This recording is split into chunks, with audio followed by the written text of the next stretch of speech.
इकट्ठा हुए हैं। पार्टी के सभी छोटे बड़े पदाधिकारी, नेता एवं कार्यकर्तागण तथा अपार संख्या में आई हुई हमारी माताएं एवं बहन, आज आप लोग यहाँ बिहार प्रदेश में विधानसभा के लिए हो रहे आम चुनाव में अपनी पार्टी के उम्मीदवारों के समर्थन में मेरे साथ साथ पार्टी के राष्ट्रीय संयोजक श्री आकाश आनंद को भी सुनने के लिए यहाँ भारी संख्या में, यहाँ लाखों की संख्या में आप लोग इकट्ठा हुए हैं, तो उसके लिए मैं आप सभी लोगों का हार्दिक दिल से आभार प्रकट करती हूँ। जिनको कामयाब बनाने के लिए आपके स्टेट के पार्टी के केंद्रीय प्रभारी श्री रामजी गौतम, राज्यसभा सांसद व इनके सभी साथी भी पूरी मेहनत व जिम्मेवारी के साथ लगे। और अब मैं सबसे पहले इस चुनाव में अपनी पार्टी के बारे में ये कहना जरूरी समझती हूँ कि हमारी पार्टी यहाँ के बिहार प्रदेश में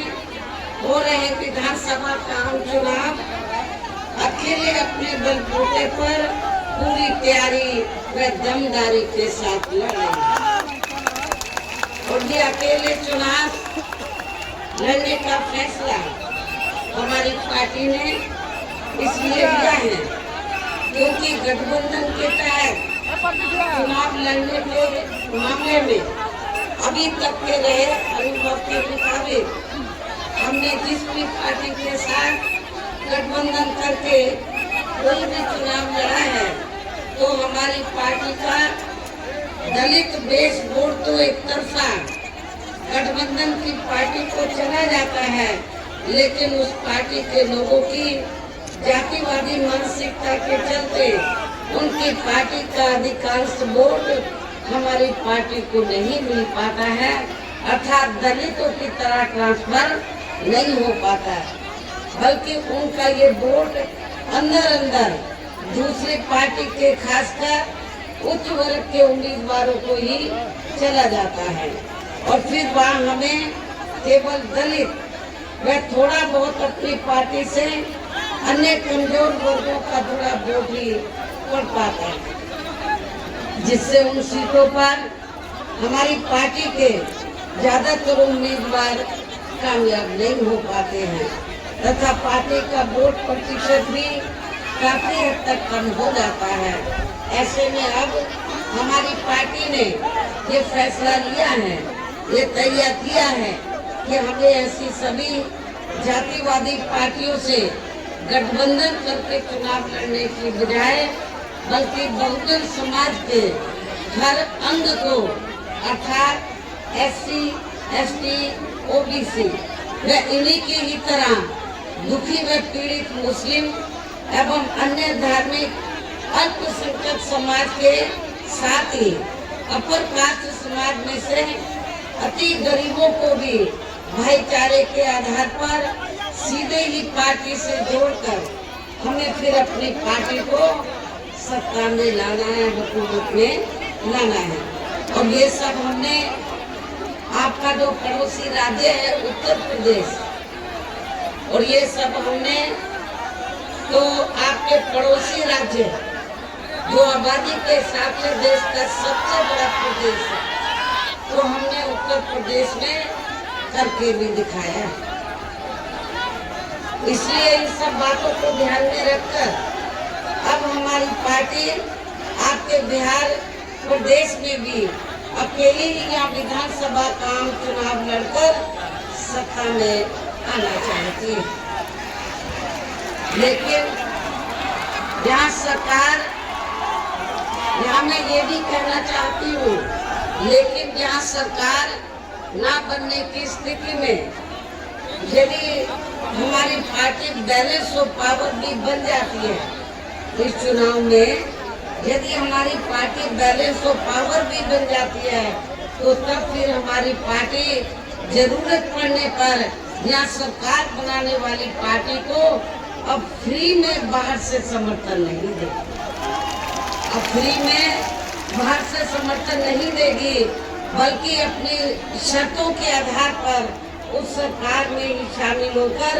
अपने लोगों का कुछ हद तक विकास में उत्थान आदि कराने का ही पूरा प्रयास करेगी। इसके अलावा टिकट बंटवारे के मामले में भी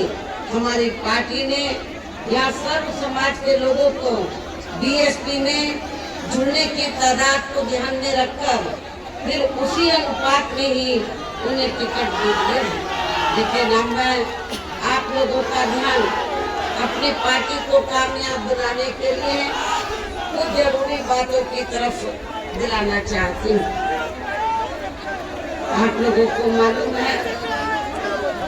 कि अपने देश को आजाद हुए अब वर्षों बीत चुके हैं और आजादी के बाद इस लंबी अवधि में केंद्र में अपने बिहार प्रदेश में भी अधिकांश यहाँ कांग्रेस, बीजेपी व अन्य विरोधी पार्टियों की तथा इनके गठबंधन की ही सरकारें रही। समाज में से विशेषकर गरीबों, दलितों, आदिवासियों, पिछड़े वर्गों, मुस्लिम व अन्य धार्मिक अल्पसंख्यक समाज के लोगों के भी सामाजिक एवं आर्थिक स्थिति में अभी तक कोई भी खास बदलाव नहीं आया है। इसी प्रकार यहाँ मजदूरों, बेरोजगारों, किसानों, व्यापारियों एवं अन्य मेहनत कश लोगों की भी हालत कोई खास अच्छी नहीं रही है। ऐसे में अब इन सभी विरोधी पार्टियों को इन्हें और ज्यादा आजमाने की जरूरत है। आप लोगों ने आजादी के बाद यहाँ लंबे अरसे तक कांग्रेस को सत्ता में रखा, जो और इनके गठबंधन की पार्टियां हैं अन्य जाति। लेकिन आप लोगों को ये मालूम है कि आजादी के लंबे अरसे के बाद यहाँ विभिन्न पार्टियों की आपके बिहार प्रदेश में सरकारें रही हैं, लेकिन किसी भी सरकार में यहाँ पर जो गरीब लोग हैं, मजदूर लोग हैं, बेरोजगार हैं, किसान हैं, व्यापारी हैं, मेहनत कश लोग हैं, इनकी कोई जो स्थिति में कोई खास बदलाव नहीं आया है। और आप लोगों को मालूम है जब यहाँ पर इन वर्गों को रोटी रोजी के साधन नहीं मिले, इन लोगों को रोटी रोजी के साधन नहीं मिले, तब फिर मजबूरी में इन लोगों को आपके बिहार प्रदेश से रोटी रोजी के लिए पलायन करना पड़ा। दूसरे प्रदेशों में जाकर रोटी रोजी के लिए बस गए और वहाँ की जो सरकारें हैं तो वो भी अपनी जातिवादी मानसिकता और पूंजीवादी मानसिकता के तहत चलकर तो वहाँ पर भी आप लोग दुखी, आप लोग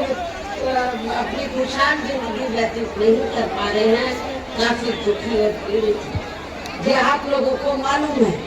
और जब चुनाव होता है आपके बिहार प्रदेश में खासकर असेंबली का, तो सारी पार्टियां यही कहती हैं कि हम सत्ता में आ जाएंगे,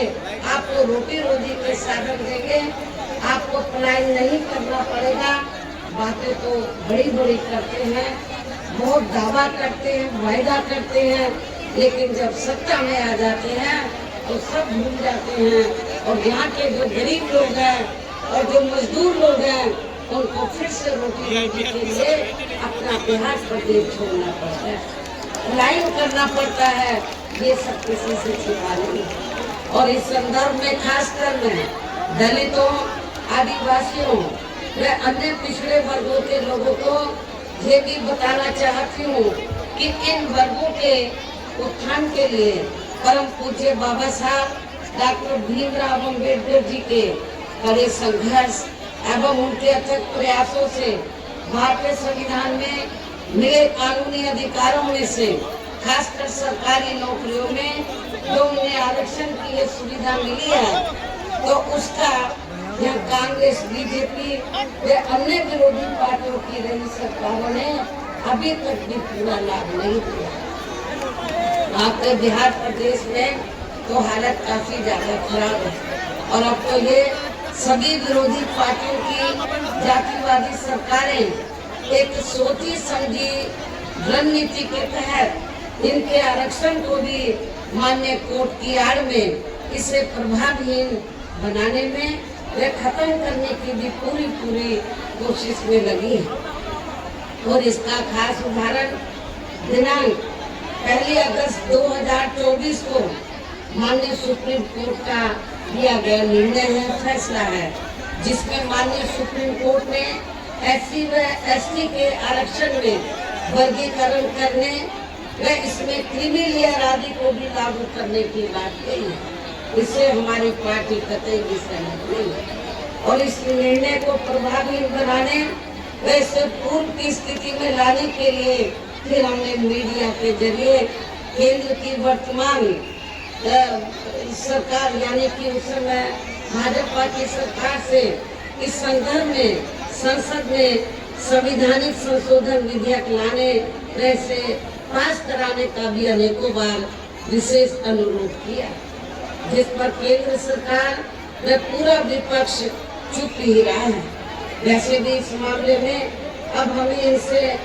कोई और ज्यादा उम्मीद नहीं करनी चाहिए, क्योंकि अब तो बीजेपी व कांग्रेस आदि की कई राज्य सरकारों ने कोर्ट के इस निर्णय को लागू करना भी शुरू कर दिया। कोर्ट का जो निर्णय जिससे आपका आरक्षण प्रभावित हुआ है उसको लागू करने का काम भी शुरू कर दिया है। इतना ही नहीं बल्कि माननीय कोर्ट ने अपने इस निर्णय को लागू कराने का अब ये अधिकार यानी कि आपका आरक्षण प्रभावी हो रहा है। तो हमारी पार्टी का यही कहना है कि देश में इन वर्गों को परम पूज्य बाबा साहब डॉक्टर भीमराव अम्बेडकर ने जो आरक्षण का ये संवैधानिक अधिकार दिया है, तो उसे अब यहाँ सभी जातिवादी पार्टियां किस्म के हथकंडे इस्तेमाल करके प्रभावहीन बनाने में व खत्म करने की भी पूरी कोशिश में लगी है। जिससे अभी इन वर्गों के लोगों को किसी भी कीमत पर कामयाब नहीं होने देना है, बल्कि इन्हें आपस में मिलजुल कर जो वीकर सेक्शन के लोग हैं इन लोगों को आपस में मिलजुल कर एक होकर आगे बढ़ना है और अपनी एकमात्र हितैषी पार्टी बहुजन समाज पार्टी को ही मजबूत बनाकर इसे केंद्र में राज्यों की भी सत्ता में लाना बहुत जरूरी है। जिसने आपका पड़ोसी राज्य उत्तर प्रदेश जिसने 4 बार यूपी की सत्ता में आकर इनके ऐसे किसी भी षड्यंत्र को यहाँ कामयाब नहीं होने दिया। बाबा साहब डॉक्टर भीमराव अम्बेडकर ने जो आपको संवैधानिक अधिकार दिए, तो जो ये तो एक करके खत्म करना चाहते थे, लेकिन जब 4 बार हमारी हुकूमत बनी यूपी में, तो हमने ऐसे इनके किसी भी षड्यंत्र को कामयाब नहीं होने दिया है। और आगे सही वक्त आने पर जब आगे बीएसपी का अच्छा वक्त आएगा और आगे सही वक्त आने पर फिर इन वर्गों के इस आरक्षण को पूर्व की स्थिति में लाकर जरूर बहाल कर दिया जाएगा, जिसमें किस्म के शर्तें लगाकर जिसको प्रभावहीन बना दिया गया है, उन शर्तों को सबको हटाकर पूर्व की स्थिति में इसको लाया जाएगा। साथ ही इनकी बढ़ी हुई आबादी के हिसाब से इन्हें आरक्षण का पूरा लाभ भी दिया जाएगा। जो SC, ST, OBC वर्गों के लोग हैं, इनकी आबादी पहले से काफी बढ़ चुकी है, लेकिन आरक्षण अभी वही पुराना वाला चल रहा है। लेकिन जब हम लोग पावर में आएंगे, सत्ता में आएंगे, तो इनकी बढ़ी हुई आबादी के हिसाब से इनके आरक्षण के कोटे को भी जरूर बढ़ाएंगे। जबकि इसी मानसिकता के तहत चलकर ही केंद्र में राज्यों में कांग्रेस, बीजेपी व अन्य जातिवादी पार्टियों की भी अब तक रही सभी सरकारों ने इनका आरक्षण का कोटा अभी तक भी पूरा नहीं किया है, जिससे फिर अंत में किसी न किसी रूप में सामान्य वर्गों को ही दे दिया जाता है। पदोन्नति में आरक्षण को तो इन्होंने बहुत पहले ही माननीय कोर्ट की आड़ में इसे काफी हद तक खत्म कर दिया है। इसके साथ ही केंद्र में राज्यों की भी सरकारों द्वारा इन वर्गों के लोगों को, और इसके लिए अब आप लोगों को वोट पड़ने वाले दिन अपने सभी कार्य छोड़कर वे अपने अपने पोलिंग बूथों पर समय पर पहुंचकर अपना वोट डालने के लिए जरूर जाना। और इस मामले में हमारी जो महिलाएं मुझे सुनने के लिए बड़ी तादाद में आई हैं, तो वोट वाले दिन अपना वोट डालने के मामले में हमारी महिलाएं पुरुषों से पीछे नहीं रहेंगी। वोट वाले दिन हमारी महिलाएं तो अपने घरों में चूल्हा बाद में जलाएंगे, पहले वोट डालने के लिए जाएंगे। ये आप लोगों को तहिया करके जाना है। इसके साथ ही अपनी पार्टी का एक भी वोट पड़ने से ना रह जाए, तो उसका भी आप लोगों को विशेष ध्यान रखना है। इस प्रकार से आप लोगों को अपनी पार्टी को कामयाब बनाने का हर संभव पूरा प्रयास करना है। वैसे मैंने आपके बिहार प्रदेश में विधानसभा चुनाव की तैयारी के लिए ये चुनाव घोषित होने से पहले व घोषित होने के बाद भी यह अपनी पार्टी के उम्मीदवारों को जिताने के लिए पार्टी के राष्ट्रीय संयोजक श्री आकाश आनंद को भी कई बार भेजा, जिन्होंने आज भी अपनी बात रखी है। इनके साथ साथ आपके राज्य के केंद्रीय प्रभारी एवं राज्यसभा सांसद श्री रामजी गौतम व इनके सभी साथी भी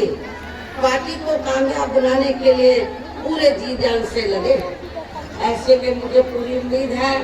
कि इस बार अपनी पार्टी यहाँ पे बिहार प्रदेश में पहले से बेहतर रिजल्ट जरूर लाएगी। अंत में हमने अपनी पार्टी के उम्मीदवारों को कामयाब बनाने के लिए ईवीएम में पार्टी के हाथी चुनाव चिन्ह के सामने वाले बटन को दबाकर उन्हें जिताने की पुरजोर अपील करने के साथ ही अपनी बात यही समाप्त करती हूँ। धन्यवाद। जय भीम व जय भारत।